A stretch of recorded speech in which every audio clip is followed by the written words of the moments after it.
Welcome to the SCHEELS Outdoors podcast, your source for information on hunting, fishing, and all of your outdoor passions.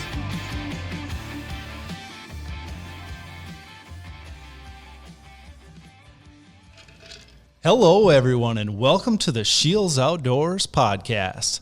My name is Mike Anderson, and with me today is Eric Gephart, aka Chef Eric with Kamado Joe. He's here with us today because of Barbecue and Hunting University. So he's going to be coming in. He's going to be training our associates on the latest and greatest in barbecue, and probably going to be doing a little grilling competition too, aren't we?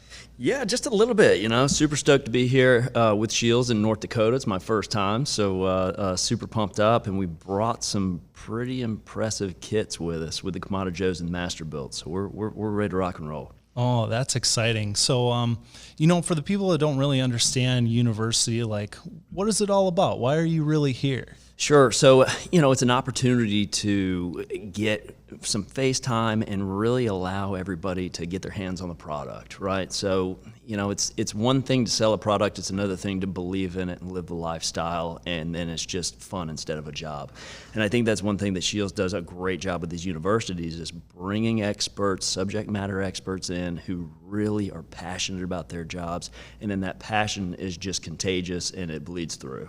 And I have just so enjoyed this last day and a half of hanging out with everybody here. Your culture is just sharing and hospitality, and I'm super pumped up. So the university has been a great experience for me thus far. Mm-hmm, yeah, I appreciate that, and you hit the nail on the head there. Just being able to use stuff and become super passionate about it. It just makes it that much easier to help others get into that as well. It's one thing to know a manual from front to back. It's another thing to be like, yo, I just cooked a pizza on this thing last night. Let me tell you what's up. They tell you want to do 450 degrees, but I like 550. Like, it's gems like that. It's real hands-on experience that makes it an authentic experience to shop, not just to own a Kamado Joe. Mm-hmm. Yeah. For sure, and to be honest with you, I haven't used a Kamado Joe before, or any of those styles. Like, yeah. I've done the pellet grill thing, I've done the the griddles, but I really haven't done those. Can you explain like what sets you guys apart, or what you really do well? Yeah, so it's Kamado Joe is a ceramic grill, and it's based on a 3,000-year-old Southeast Asian cooker, and it's the best of both worlds, right? When you think about what you want to add to your culinary arsenal in your backyard, you want the best low and slow smoker and the best fast and furious searer.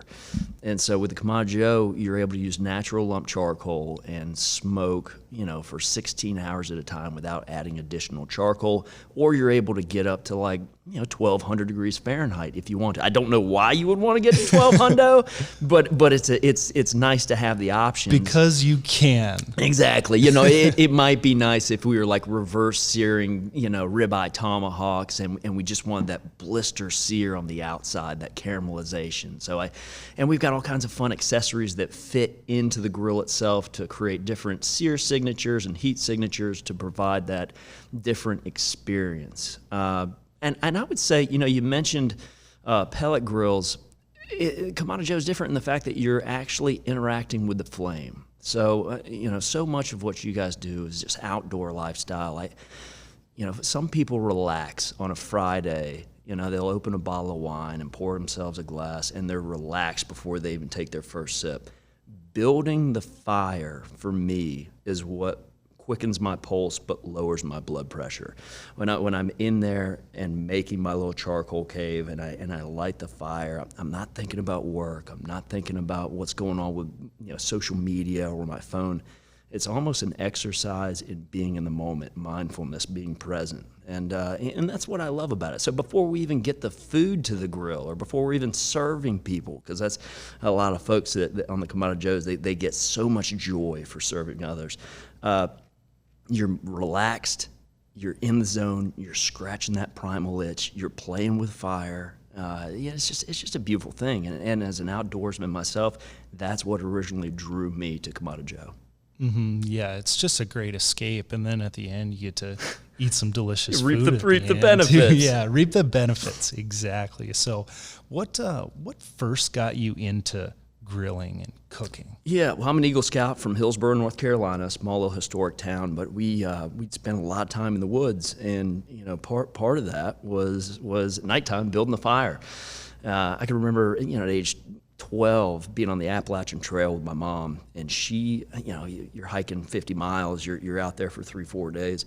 She was able to build a 3-layer chocolate cake out of a cardboard box, coals from the fire and some aluminum foil. And I can remember just being mesmerized by that, and the flavors, and you could take baking desserts on with a live fire and having that slight essence of smoke in there. I mean, it's just I got bit by the bug, and I could never freaking scratch. I continue to go back to that time and point in history, and just like, I can never recreate it, but I continue to try every single time I cook, and I try to make those experiences for other people, those aha moments, those hair tingling moments through culinary arts. That's beautiful stuff. That's super cool. And I purposely ate before before having this podcast, so it's like I don't hear my stomach grumbling and stuff like that. But then all of a sudden you go into desserts, so it's like, God, well, I didn't have myself some dessert. Now I'm hungry again.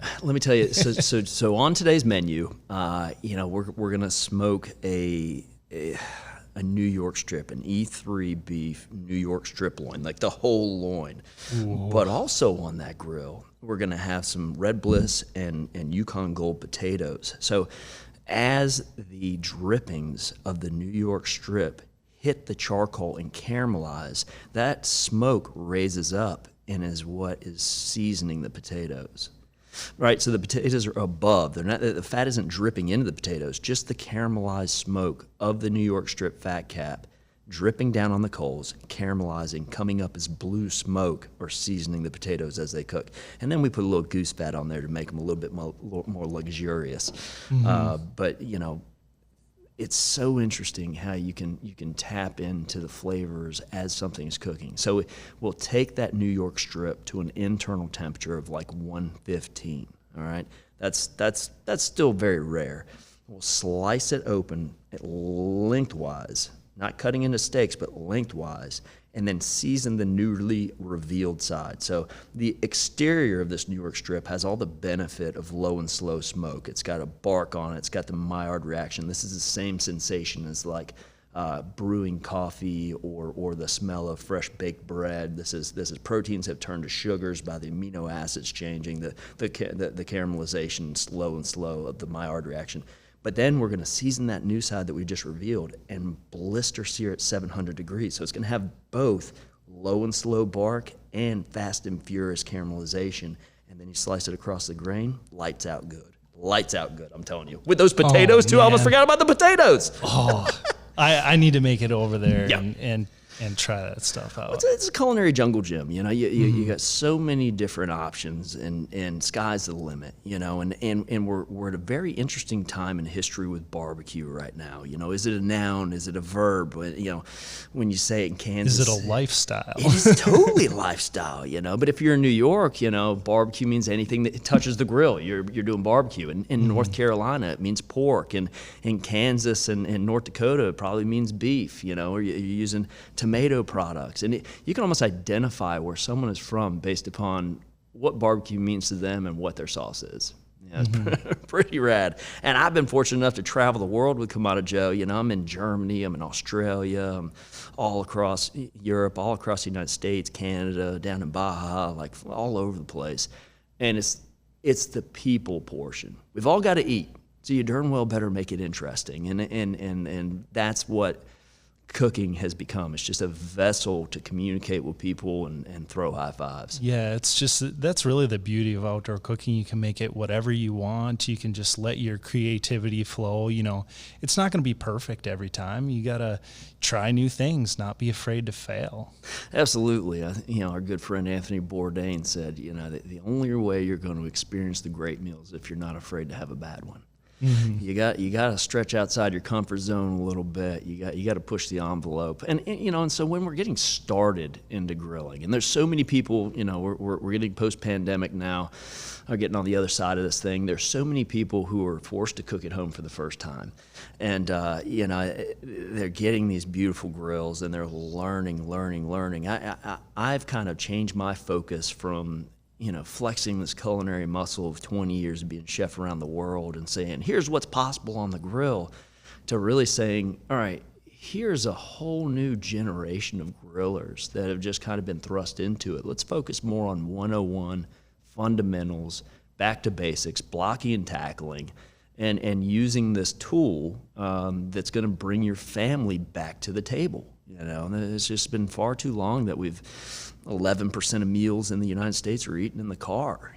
So I think there's some upsides to recent history, but part of it, bringing family back to the table. And when you have a live fire apparatus like a Kamado Joe, you light it up, people are drawn to it. And people stand around it and tell stories. After the meal is cooked, you open the lid up and you got a nice flame there, and maybe it's a cool night and people are just hanging out. These are the lifestyle things. It's more than just creating a meal and feeding the machine. It's getting in there and telling stories. Yeah, exactly. So, what are the best benefits to your convection style, and how does it work exactly? Like I said, I haven't used a Kamado Joe before, but I'm very curious on it. Sure. Why would I get one? Yeah. It's a very healthy way to cook. You're not using a lot of saturated oils and fats, so you think about grilling salmon or wild game, for instance, just a little bit of, there's almost no better way to cook a fresh product than frickin' salt and pepper. So is you want to accentuate what it is, not take it for a ride, So I think you build this fire that we talked about earlier in the bottom of the grill, and then you've got to decide, what's my temperature going to be? And you've got two ways to alter that temperature. The bottom has a draft door, the top has a control tower. So as the fire's burning in the firebox, it is sucking in ambient air, creating convection and kicking out hot air. If you've got the draft door on the bottom opened all the way top and the control tower on top open all the way, it's going to get hot, right? If you're looking to do indirect, you've got these cool little deflector shields put in over the fire, and it creates kind of a natural fire oven at that point. And so you can low and slow cook a pork butt at 250 degrees for 8 hours.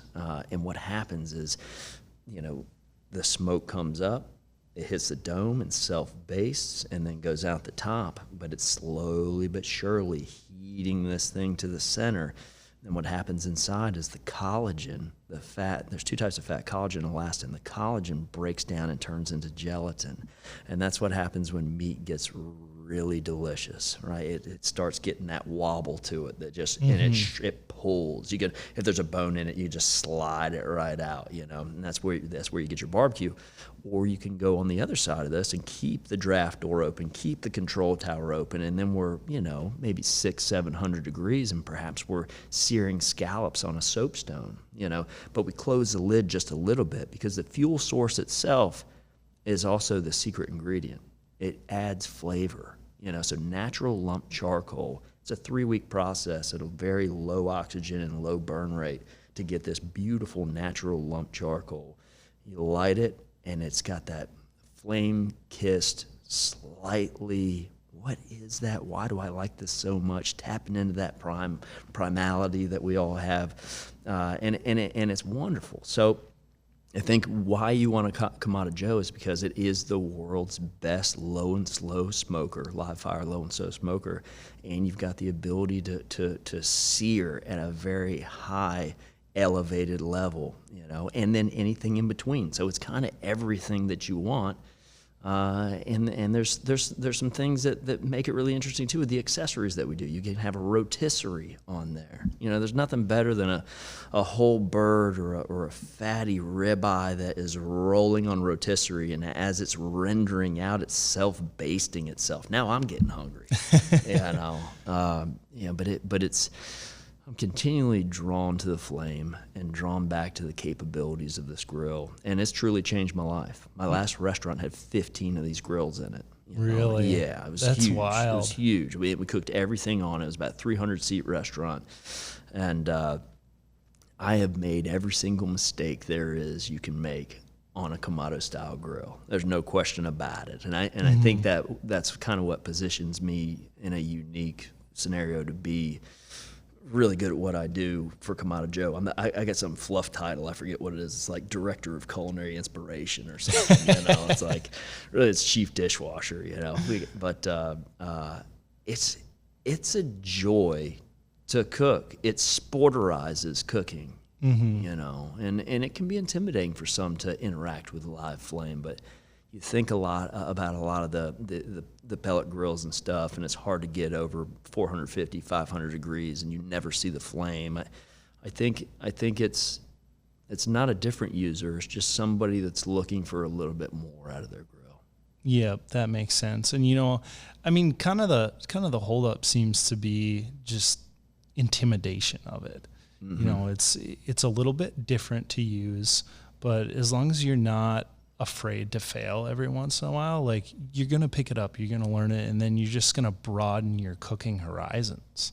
Yeah, it's great to add to your culinary arsenal. I would suggest this, to take the intimidation factor out of it completely, use less charcoal. It's that the temperature's not going to get away from you. Your fire's going to start faster because you're not clogging airflow. You've got great airflow. So by using less charcoal and banking it to one side and lighting that fire, you're turbo starting your grill, and by limiting the amount of fuel, you've limited the top heat that you're going to get. So it's not going to get 800 degrees on you. It's not going to climb. So there is a learning curve to it, but what a wonderful journey. Yeah, what a absolutely. delicious journey. You can say that about a lot of things, but yeah, you're spot on. So, Are there hot spots in this grill, or is it all like exactly the same everywhere? How does that dynamic work? If you bank your coals to one side, it's a great way to isolate the heat signature, use less coal, and still get that blistering sear. If you, and it comes with an ash tool. When you use your ash tool and move the coals so they're flat on the bottom, that's one of the benefits of the ceramic grill. So it's radiant heat. It's made out of ceramics, thick ceramic.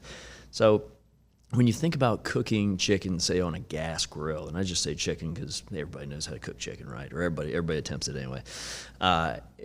When you turn the flames all the way up and you put said chicken on the grill grates and then you close the dome, these thin metal domes are just shedding energy, and it's pushing heat up from the bottom and pushing air as well. So you're actually drying out your food in a very unergonomic way. It's a lot of energy and heat source. It's not even being used to cook the actual chicken. And as it's hitting the top, that's just shedding. When you look at a Kamado Joe, all that heat that you use is soaked up in the thick ceramic. And now you've got radiant 360 heat hitting this chicken and pinpoint accurate hitting that internal temperature you want, keeping it the moist chicken you've ever had in your entire life.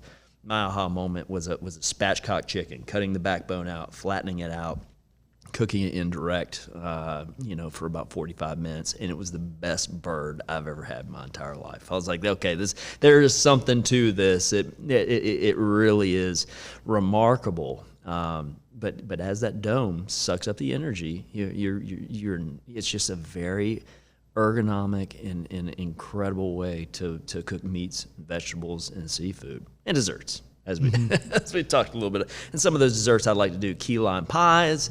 I like to do a chocolate lava cake on there. Sopa borracha, which is Nicaraguan bread pudding called drunken soup. It's got a bourbon sauce out of this world. we won Top Chef Wilmington with that dish. It was a lot of fun. That's awesome. I definitely never heard of it before, but Yeah. now that you've explained it, it sounds pretty interesting and delicious. It's incredible. And for those of you who are interested in seeing more of these recipes and the grills themselves, check out the Kamado Joe YouTube channel. I have a video that drops every Saturday at 3 o'clock Eastern. So, 100% of these recipes, methods, how to start the fire. We discuss all these things every Saturday. And, I hope people can use me as a resource too. Instagram is the best way to get at me, at Eric Gephart. I answer 100% of the culinary questions asked to me. So use me as a resource if you can. Very cool. And yeah, I mean, social media and YouTube, it's a great way to learn new things and just find new experiences. People get so set in their ways, like I'm making burgers today, I'm making ribs the next day, but there's such a world of possibilities out there. Yeah, and I think tapping into like being a locavore is kind of cool too. Like there's so many cool local ingredients, or perhaps a neighbor just brought in a whitetail. You know how to cook backstrap, but what if we looked up a recipe real quick to take one of those hindquarters and cure it like a ham and have some venison ham?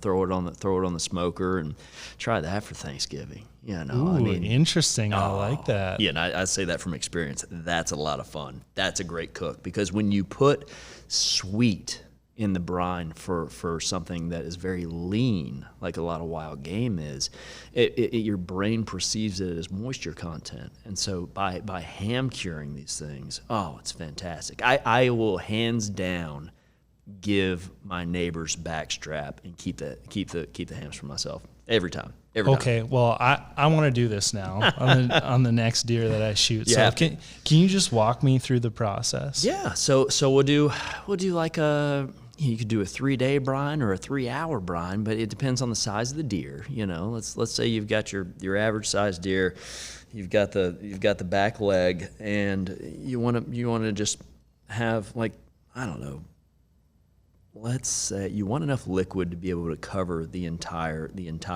bone-in piece of meat, right? So let's do a gallon of water, a cup of salt, and a cup of sugar. Bring it to a simmer.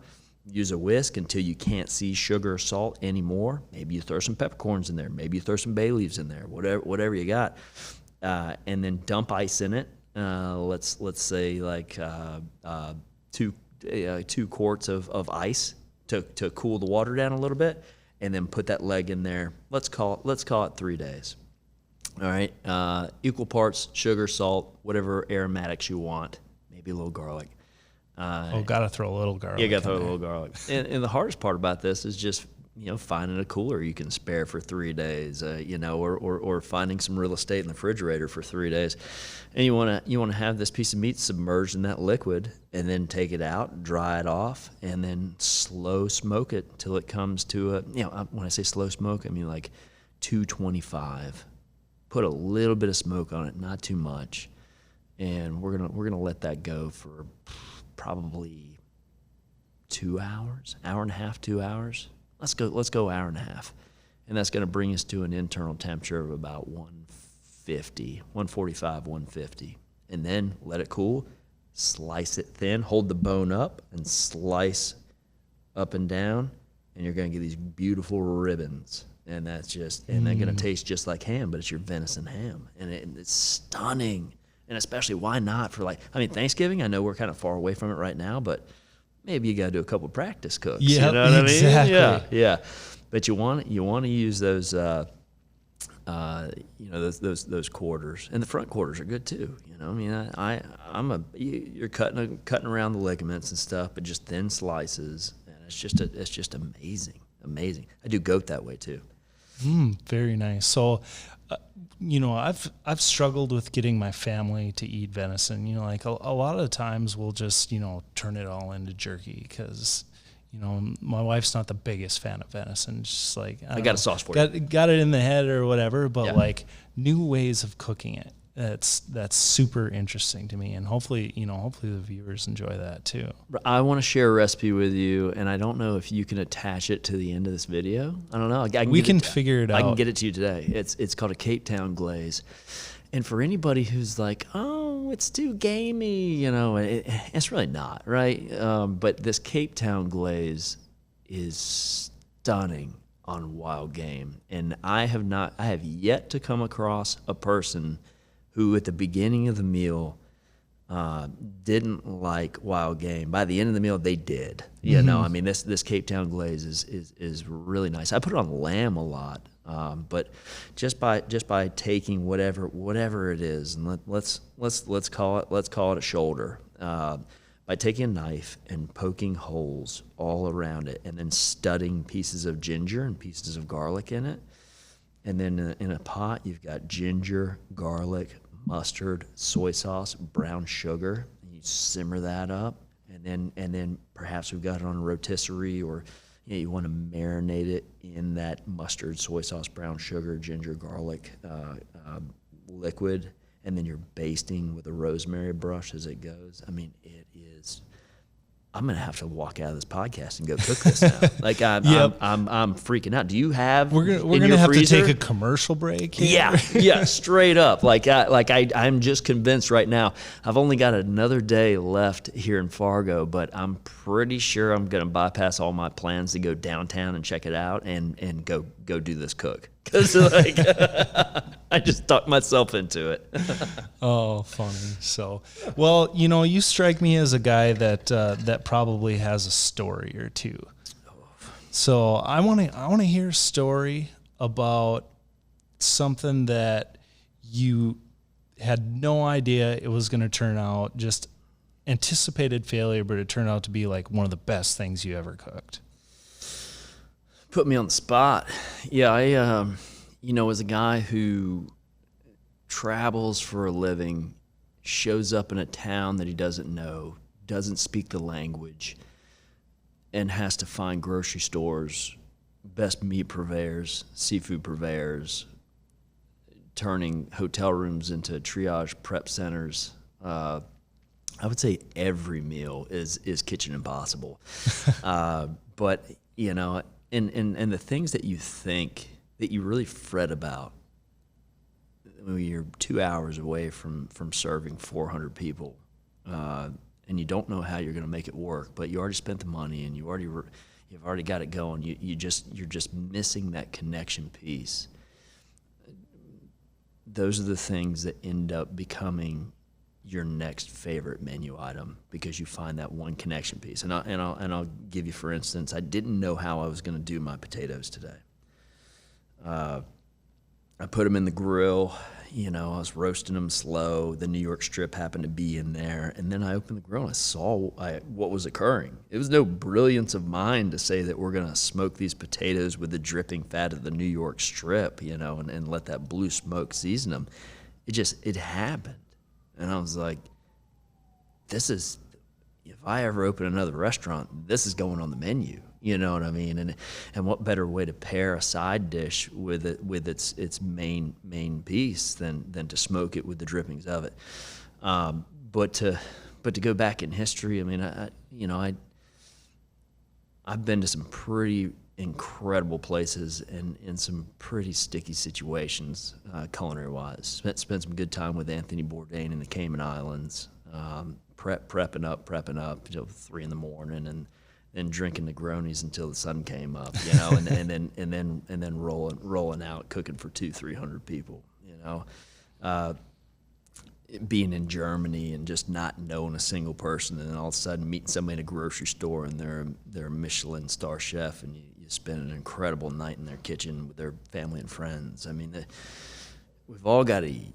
You know, we've got that in common with each other. And you know, I'm riding in an Uber from the airport to here and talking with a young man who's a refugee from Africa driving Uber, and you know, I was like, you know, fufu? He's like, I haven't heard somebody talk about fufu in a long time.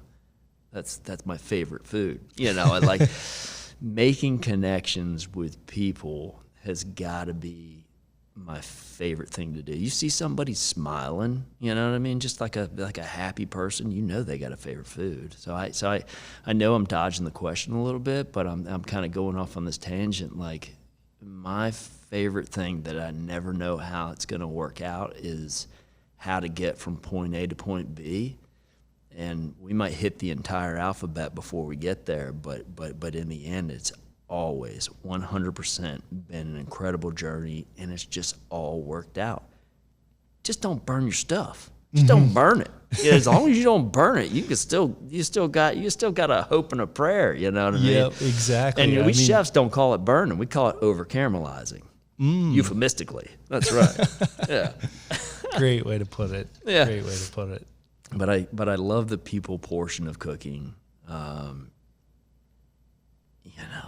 trying to think of a recipe that hadn't worked out for me. It should be staring me in the face. I mean, I think cooking for kids is something that doesn't work out for me time and time again. You know, I mean, I'm so excited. Like maybe the little ones are gonna try this time and eat this, and the 6-year-old's like, nope, it's still pasta and hot dogs for me. You know. And, I feel your pain there. I got a 5-year-old at home, and she's definitely willing to try some new things. That's the important thing. But yeah, that hot dogs and like your air fryer chicken nuggets, like, come on, honey, broaden your horizons a little bit. I spent a lot of time on this. You got to at least try it, please.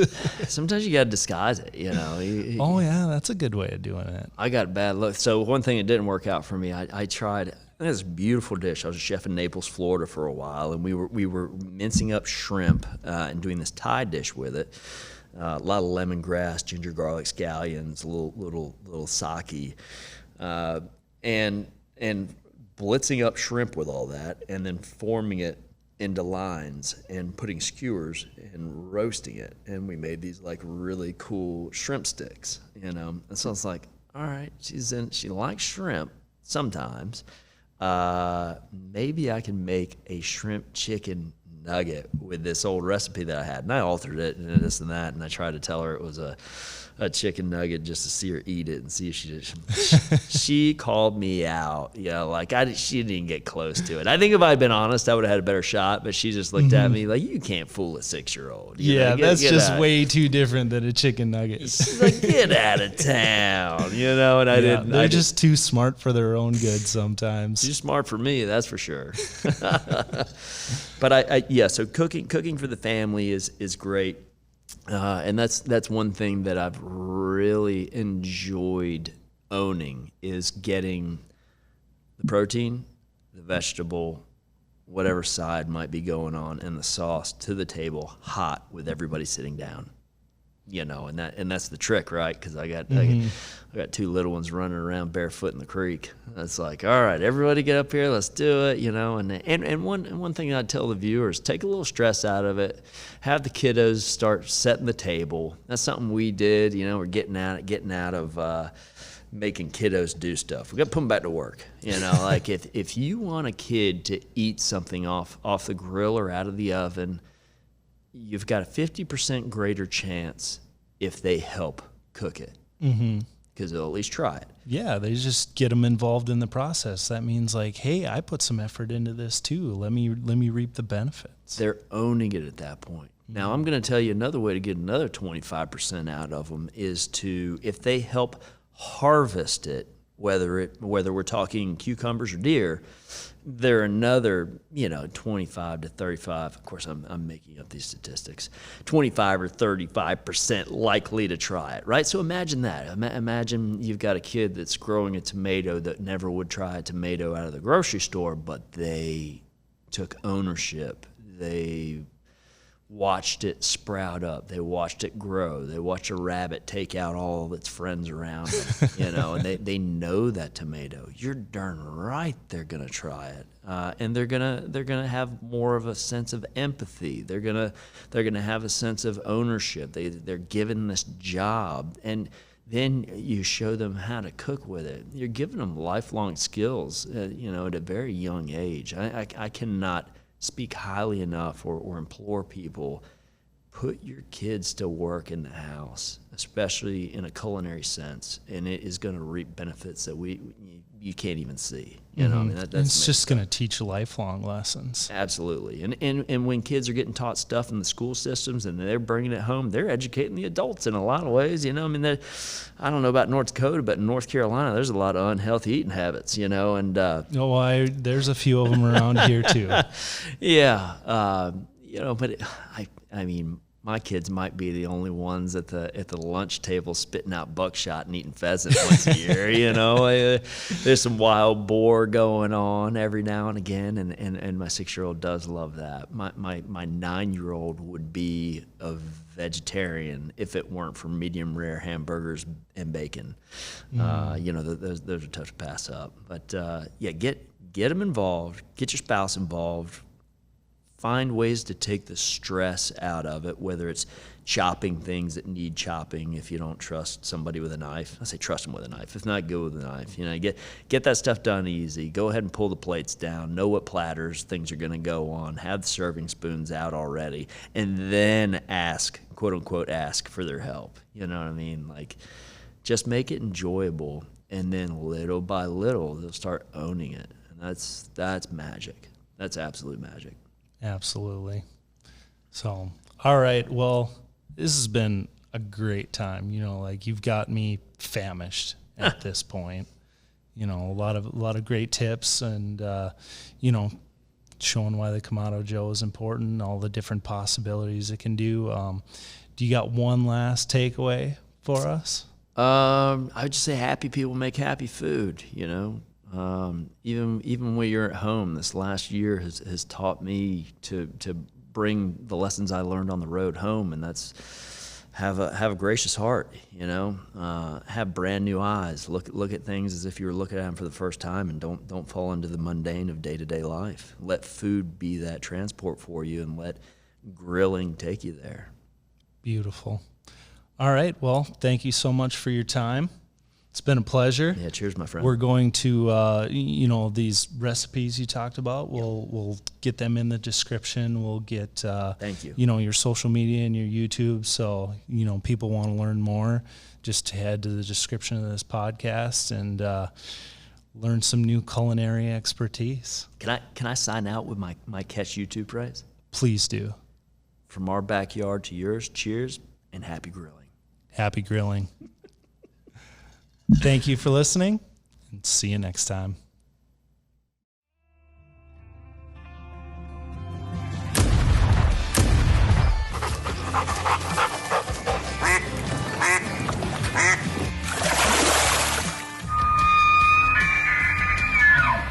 Thank you for listening to the SCHEELS Outdoors podcast. Stay tuned for future segments and visit our social media pages, SCHEELS Outdoors on Facebook and Instagram for daily updates.